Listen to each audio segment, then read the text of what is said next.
Have you ever noticed that native English speakers use certain phrases over and over? Phrases that make them sound casual, confident, and totally natural? Well, those aren't accidents. Today, I'm going to teach you 5 expressions that native speakers use constantly. And once you start using them, I promise you'll sound so much more fluent. Hey, welcome back! In the next few minutes, you're going to learn 5 authentic English expressions that will completely change how native speakers perceive your English.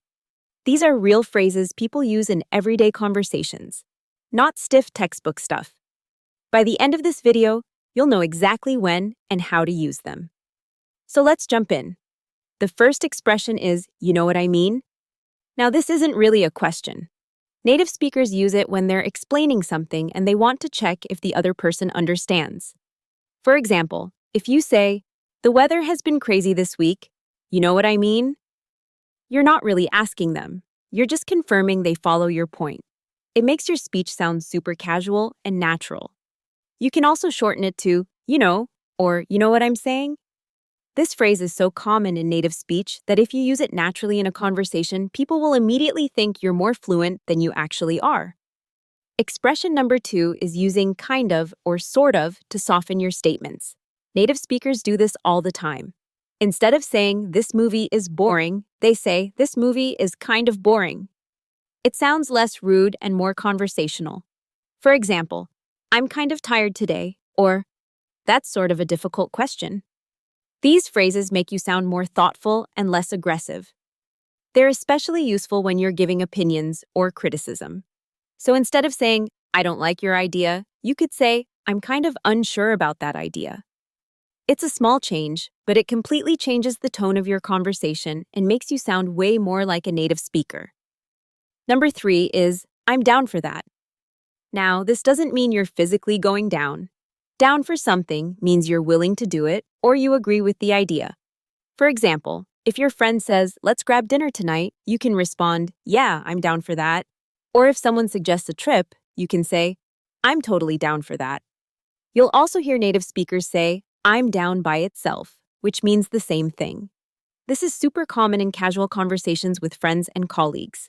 When you start using this phrase naturally, people will definitely notice you sound more like a native speaker because it's very typical of how young native English speakers talk.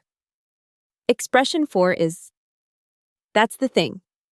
Native speakers use this when they're explaining the main problem or the most important point. For example, if someone says, why don't you just apply for that job? You might respond, well, that's the thing. I don't have enough experience. It's like saying, the problem is, or here's the issue. You can also say, that's just the thing, for emphasis. This phrase helps you structure your thoughts in a natural way, like native speakers do. It shows you're thinking carefully about what you're saying, and it makes your speech flow better. Listen carefully in conversations with native speakers, and you'll hear this phrase all the time. The 5th and final expression is, I feel like.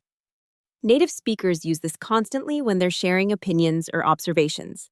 You might say, I feel like it's going to rain today, or, oh, I feel like she's angry about something. Even though you're not talking about actual feelings, this phrase makes your opinion sound more personal and conversational. It's super natural and native speakers use it in almost every conversation. The interesting thing is that some English teachers say it's not correct grammar. But honestly, native speakers don't care. They use it all the time. So if you want to sound like a native speaker, use this phrase freely.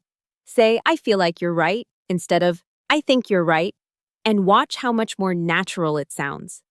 There you have it, 5 expressions that will instantly make your English sound more native and natural. Now here's the important part. You need to practice using these phrases in real conversations. Don't just memorize them, actually use them when you speak.